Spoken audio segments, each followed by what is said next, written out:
Hi, my name is Lisa. If you are watching this, then I'm presuming either you have hyperemesis, you know somebody with hyperemesis, or maybe you're just wanting a better knowledge on hyperemesis.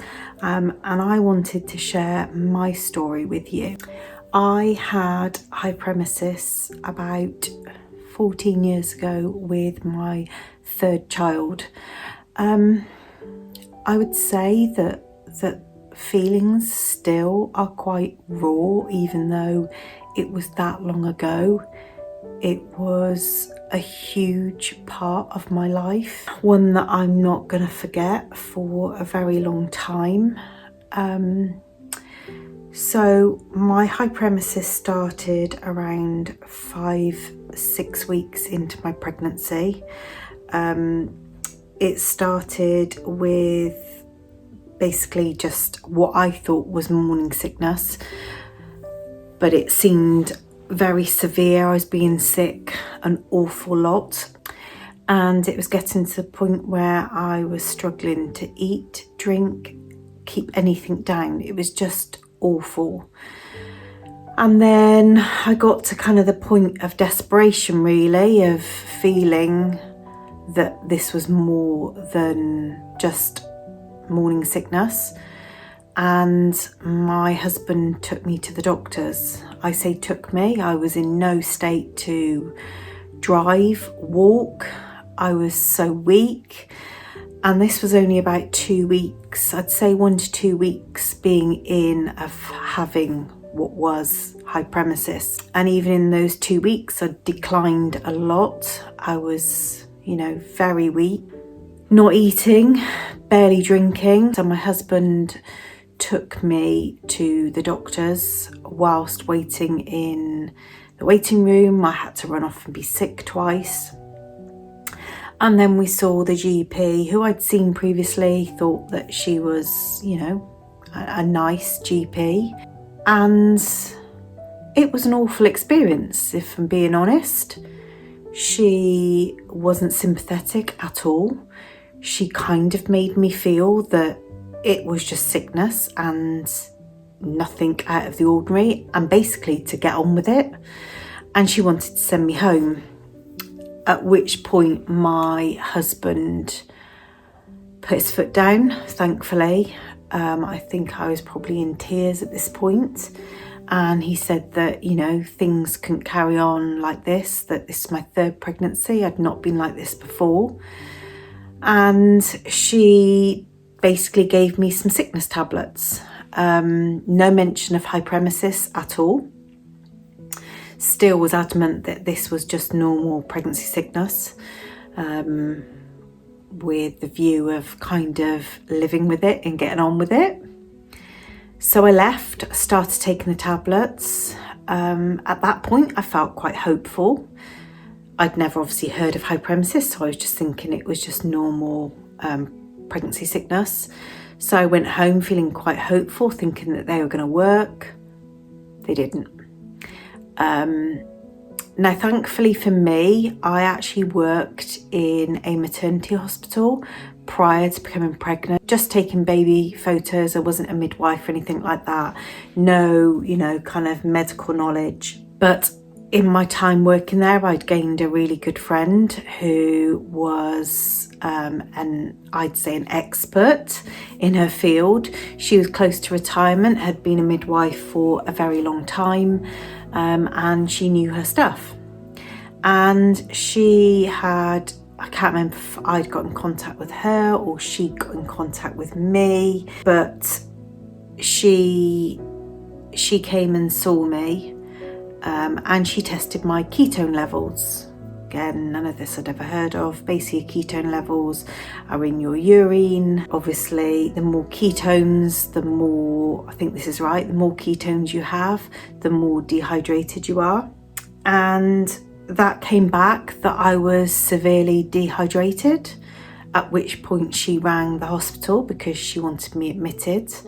And she kind of had to beg, although she was an advanced midwife, she basically had to beg for me to be admitted onto that ward, which I think, looking back now, was utterly disgusting. And thankfully she had my back and she did get me seen, and I was admitted after a lot of persuading by her, which it shouldn't be like that. I mean, this was about 14 years ago. Whether things are different now, I don't know. And obviously country to country, I'm presuming, is differently, but this is my experience from 14 years ago and in the UK. So she got me into hospital. I was admitted. Straight away I was put on a drip because I was severely dehydrated. I did initially feel better because obviously my hydration levels were raised instantly, because a drip is pretty instant.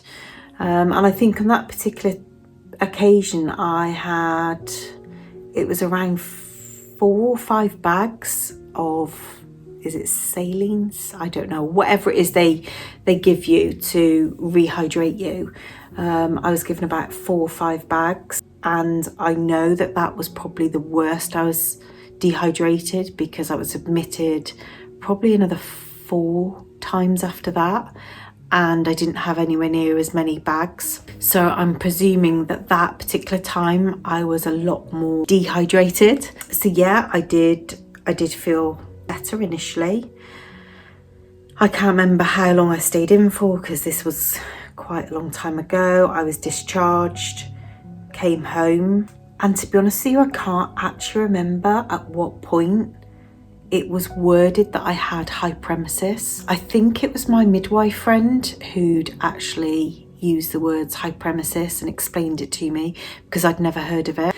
So yeah, I got back home and kind of thinking that I was going to then feel better from that point, because obviously I'd been in hospital, I had my hydration levels raised low, and just presuming that that's how I was going to carry on from that point. I went home and I went downhill very, very, very quickly. I barely ate, barely drank. When I did have a drink, I was trying to take very, very, very small sips. And even those small sips, the minute it would hit my stomach, I would then need to go and be sick, which I wasn't great with sick before that happened. So it's quite traumatic for a person to continuously being sick. And then over time, I think psychologically you don't want to drink because you know that that's going to lead to you being sick. So I don't think I was home for long. I was then readmitted a further, I think, 4 times after that. In fact, I'm not actually too sure. But one of the times that I was admitted, a specialist came in to have a chat with me, who basically kind of went over hyperemesis, and that I probably wouldn't feel better till at least week 16, but most probably week 20. And at that point, it was very early on. So as you can imagine, I was thinking to myself, how on earth am I going to carry on feeling the way I do for the next 15 weeks potentially? But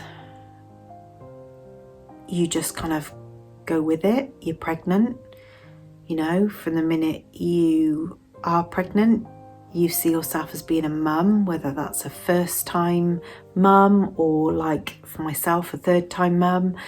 You bond with that baby, you want that baby, and you're prepared to do anything that it takes to have that baby.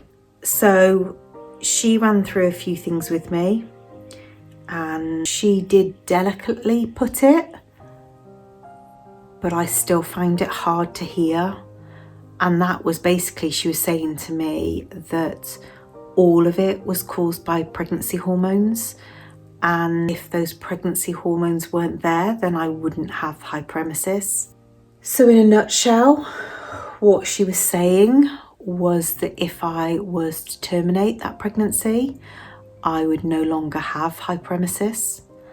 That was something that was never, ever, ever in my mind. Yes, when she explained it to me, and you think for how long you're going to be suffering for, it would be that instant fix.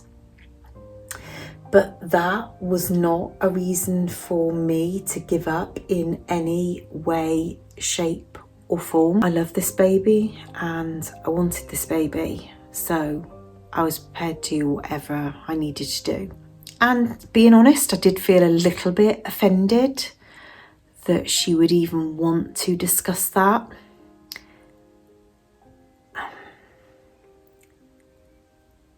Not all my family had the same view. My in-laws did think that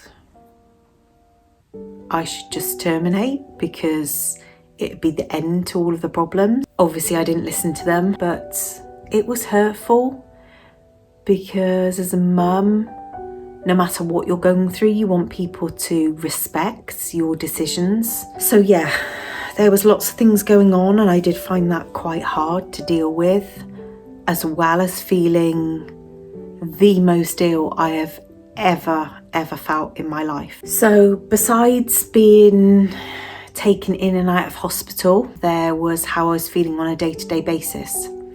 So I was completely bedbound for nearly the first 6 months of my pregnancy. Now, when I say bedbound, I'm not joking. I did not leave my bed. The only times I left my bed were to be sick, to go to the toilet, and to occasionally have a wash or to be taken into hospital. Those were the only times I left my bed. And nearly all of those times I was in my bed, I was led down because if I sat up, then I felt worse. So yeah, it was a very, very miserable and dark place for a good 6 months of my life. I felt really isolated. I can't explain what it's like to be in 4 walls continuously for 6 months, bar a few trips to hospital. Look around the room. I used to look out of the window and imagine that day when I could go back outside. But then some days, on dark days, I think, am I ever gonna be back to my normal self and out like everyone else? I'd see people walking by the window. I'd hear people being collected from school. I felt so many emotions because my children... Sorry, I'm going to get upset. My children were without a mum for a good 6 months. My youngest son was 5, I think 4 or 5, and my eldest daughter, I think she was about 7 or 8. I didn't do any school runs. I couldn't bear to be touched, to hug.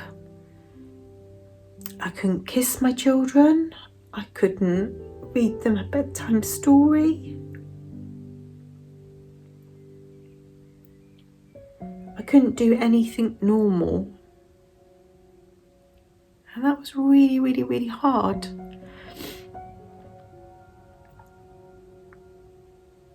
Really hard. Sorry. Something that I really beat myself up about. My in-laws, although they didn't want me, to keep the baby, they were actually fantastic. They were doing school runs every day. They were preparing most of our meals, cleaning the house, because obviously my husband had to carry on working. But that was hard, me being up in my bed, listening to the children bang through the door after school, and me lying there feeling as rough as I've ever felt in my entire life. And all I could focus on was that each day that went past was one day closer to it being over. Yeah, and so it wasn't even just having hyperemesis. You know, if you've got other children, this really, really, really affects you, because you can't be a normal mum to your children. I couldn't really sit up, because then I'd feel even worse. We went through all different things to try and get me drinking. I went probably through every single drink there is. I still can't drink squash to this day, because the smell brings back all those memories. So now the only thing that I drink is Vimto, because I didn't drink that when I was pregnant. But I tried different things, because although I was pregnant and obviously really poorly, I was still actually having cravings. And I'd go through a craving where I'd really want orange juice. And obviously people were buying it because everyone around me was in such desperation to get me to drink. They were just doing anything they possibly could. But then the orange juice was awful because it was so acidic. So then bringing that back up, sorry, try not to give too much details, but that was awful. I felt isolated. Over time, I had muscle wastage. So where I didn't walk for so long, when I did get admitted into hospital, it was like watching a 90-year-old woman walk. I hadn't used my muscles in my legs for so long that when I did, it was so hard to even walk. And of course, I was so weak. I mean, we are talking a person in the space of 6 months. I lost around 3.5, 4 stone of weight, which is a lot. I probably gone from a dress size of a 12, and I remember putting on a pair of jeans when I started to get better that were a size 8, and they were too big for me. So I lost of weight. So yeah, obviously I was still having cravings, and any craving that I did have, you know, my husband would either go out and get me something because it was food, or I was managing to do the food shopping online. I'd have to keep taking breaks, but I kind of lie down on my side with the laptop. I was trying to do anything I could that would make me feel useful, because I felt so useless because I was doing nothing. So I remember where I went through a phase of dried roast peanuts. Oh my God, I ate so many dried roast peanuts. It was obviously a craving, I suppose, because they are small. I could have a small amount and stop. But yeah, I do remember that as being, you know, a big thing that I ate a lot. But then obviously I got to the point where I was sick to death of bloody dried roast peanuts, so I stopped that. As for people around me, I didn't have a lot of visitors, which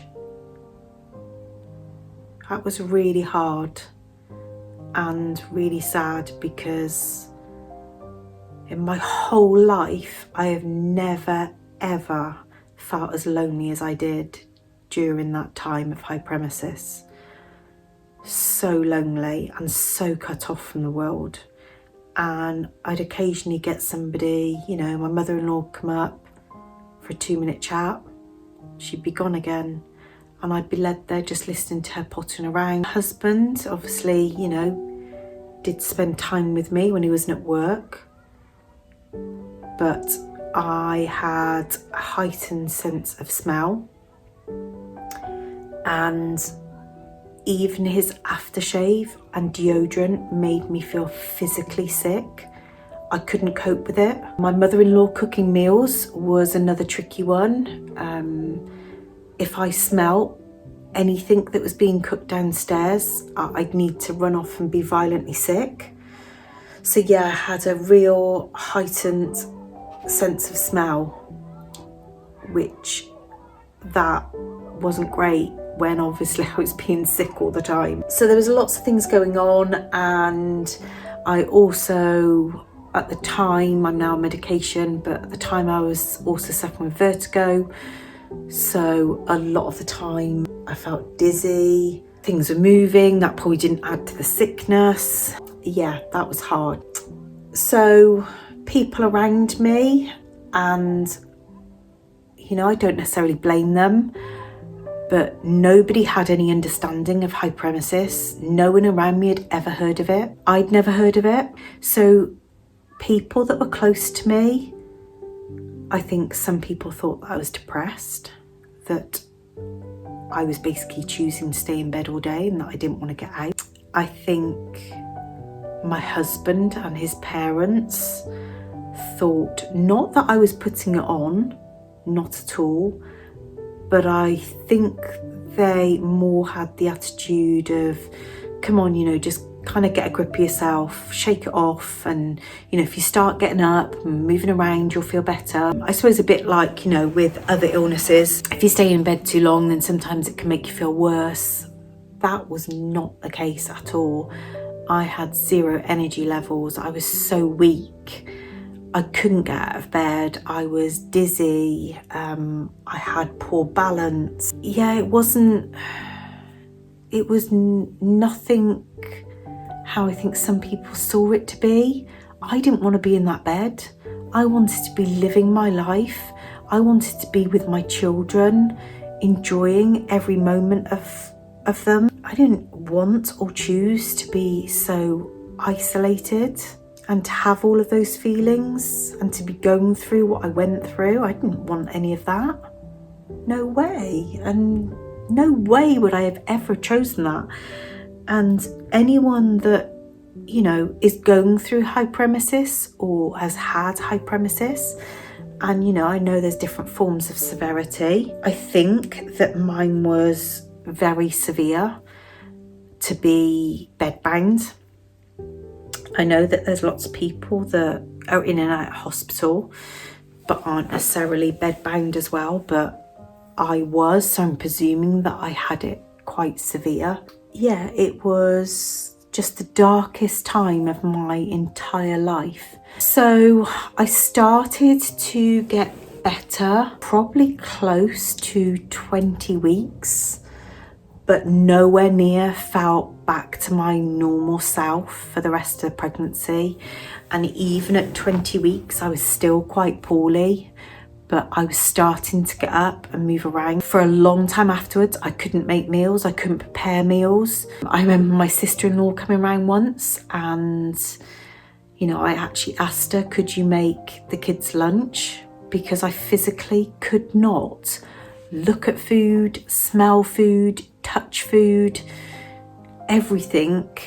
Although I was feeling better, everything still made me be on the cusp of wanting to vomit. And that went on for a long time. So yeah, even kind of when the worst of hyperemesis went, there was still lots of things that I was left with, and my life definitely didn't return back to normal. And I felt what I could only describe as delicate for a very long time. And then, as if that wasn't bad enough, I then went on to have symphysis pubis disorder, which I had with my second child. So yeah, I had everything going in that pregnancy, really. When back all those years, there would have been YouTube, I'm presuming, but people didn't really use it. It's not really something that you would have watched or anything like that. But I would have loved to have had this, somebody talking to me, maybe gaining a little bit more knowledge about hyperemesis. I think it's comforting when, you speak to somebody or you hear somebody talk about a similar experience. So if for that reason I can help somebody, then, hopefully I can. So yeah, I obviously had a perfectly normal little girl who is now 13. I always have looked on her as being a little bit special because it was great effort to have her. So she is special. And if I hadn't have been such a strong-minded person, then I may have just given up. But that is one thing about me, is that I am very, very strong-minded. That sometimes can be in a negative way because, you know, you become a bit opinionated about things. But I know that if I wasn't like that and that wasn't my personality, then I probably wouldn't have got through that. So well done me. So long term, I still think about it all the time. I did feel mentally scarred for many, many, many years. I am also left with a severe sickness phobia, to the point where I can't clean up my children sick. Most I can do is hold hair up at a very, you know, as long a distance as possible and turn the other way. I can't listen to someone sick. I can't stand the smell, the retching, anything to do with sick. It fills my whole body with panic and dread. Yeah, any situation that I might be in that can make me feel very panicky. So for instance, flights, yeah, that is quite bad. I always position myself on a end aisle so that if I need to, I can run off to the toilet. But yeah, kind of any space that is enclosed where I can't run away from, yeah, makes me feel massively panicky and sweaty palms, heart racing. So yeah, it has had a long-term effect on me, and I'm not saying that that will be the case for everybody, because I wasn't that great with sick to begin with. But when you have been sick hundreds, and I mean hundreds of times, yeah, it's not nice. Now, if anyone's watching and does have hyperemesis or the start of hyperemesis, I don't want to scare you. I know probably you've watched some of this and probably you are now crapping yourself. I am not saying that it's going to be anywhere near as bad for you. This is my personal experience that I wanted to share with the world of how hard I found it, what I felt. And yeah, I want to educate people, perhaps give a greater understanding and maybe an insight of how you might feel. Also for partners, you know, my partner, I wouldn't say knew how to be with me about any of this. So I also think that there should be some educating for the men out there to know and understand what their wife is going through. One thing that I do add, and again, I don't mean to frighten anyone, but I do wish that I'd known this at the start. So obviously medical professionals, they don't ever want to convey how bad things are. But after doing research afterwards, I found out that things were a lot serious than what I thought them to be. Probably the very first time I went in, because of how severely dehydrated I was. But I could have died, and that is the complete seriousness. Now, I know some of you might think, well, you know, if it was that serious, why don't you just drink more? I wish that it had been just that simple, to just drink more, but it's not. Like drinking, we just take so much for granted. When we're well and when you don't have hyperemesis, drinking is just something that you just take so much for granted. It's something you don't even ever think about. You just pick up a drink and drink it. But when you have hyperemesis, every single sip is an effort. It is the hardest of work. Even when that drink hits your mouth, you feel physically sick. It's that bad. And then that drink has got to go down your throat. Then it's got to hit your stomach. All of those stages, you feel as if it's like slow motion, and you know, your body is hypersensitive, that you can feel everything slowly. which you probably can, to be honest with you, because there's nothing else in your system. So yeah, that is my story. I hope you've enjoyed this video. So if there's anything further you'd like to know, or you'd like to ask me any questions, please don't hesitate to drop them down in the comments below, and I will answer as openly and honestly as I can. I hope that this video has been beneficial to some people and maybe help you in your situation or give you a better understanding of hyperemesis. And I really hope you enjoyed it. Take care. Bye.